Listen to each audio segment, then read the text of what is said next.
Hey YouTube, as you may have seen in my previous video, my tow hooks are a mod. They do not come red on an RST.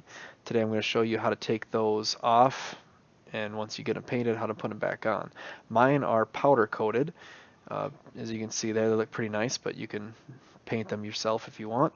Tools you're going to need are an 18 mil wrench and a breaker bar with an 18 mil socket attached to it. My tow hooks are powder coated. There was a local powder coater that actually gave me a deal on mine.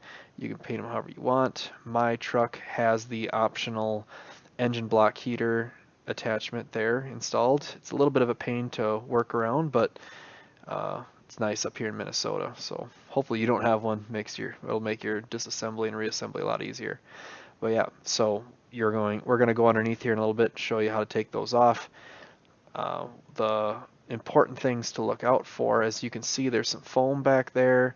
There's some tabs of plastic that you're going to watch out for right there, and one down below. You really need to make sure when you pull that out you don't rip those pieces of plastic off. This is what the tow hooks look like once you remove them. You can see the bolts assembly there. Alright, we are under the truck on the driver's side. You can see the bolts that we have to remove on the forward most part of the frame. This bolt on the back just threads right into the tow hook. There's nothing on the other side. But the forwardmost bolt, as you can see, goes all the way through. You can see my engine block heater cable there kind of getting in the way. Hopefully you don't have that there. But yeah, you'll need your 18 mil wrench on this side. Hold that in place as you take your breaker bar and slowly work your way through those two bolts. A little bit of a confined space down here, but take your time. Try not to strip those bolts heads, and it should go all right. As you can see, there's a pretty massive chunk of foam that goes in between the frame and the front of the truck. I assume that's there for maybe some aerodynamics or some anti-vibration kind of stuff, but it's got a slat cut in it, and you have to kind of hold that in place as you pull everything out and hold it in place as you put everything back in. Alright, we're here on the passenger side, and I wanted to show you this little clip just to show you how the two tow hooks are identical. There isn't a left or a right tow hook. On the passenger side here, it's got that same foam you got to work around, but this camera angle's kind of got a nice through shot of that cross piece that goes through the tow hook. That's the part that grabs the foam, pulls on those tabs on the exterior. You got to really watch out and support everything as you pull that out. The back bolt threads right into the tow hook, and the forward bolt is the one that goes all the way through. And again, if I pan over there to the driver's side, you'll see how, again, they are interchangeable. Their bolts are both on the same side.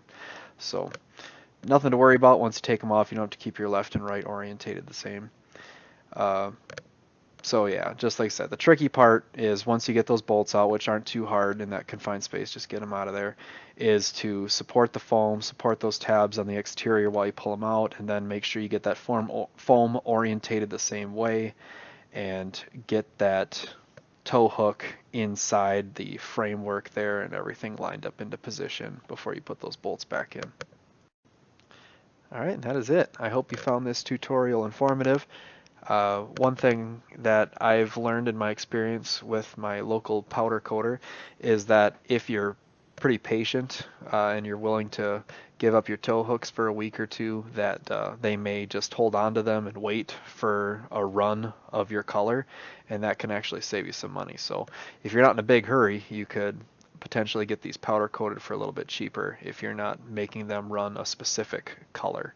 So give that a shot. If not, like I said, you can just kind of clean them up yourself and give them some Rust-Oleum, a few coats, and you should be fine. Thanks again for watching. I got a couple more video ideas planned. One will be for a buyer's guide for purchasing a new vehicle, and the other one will be for red brake calipers, so stay tuned.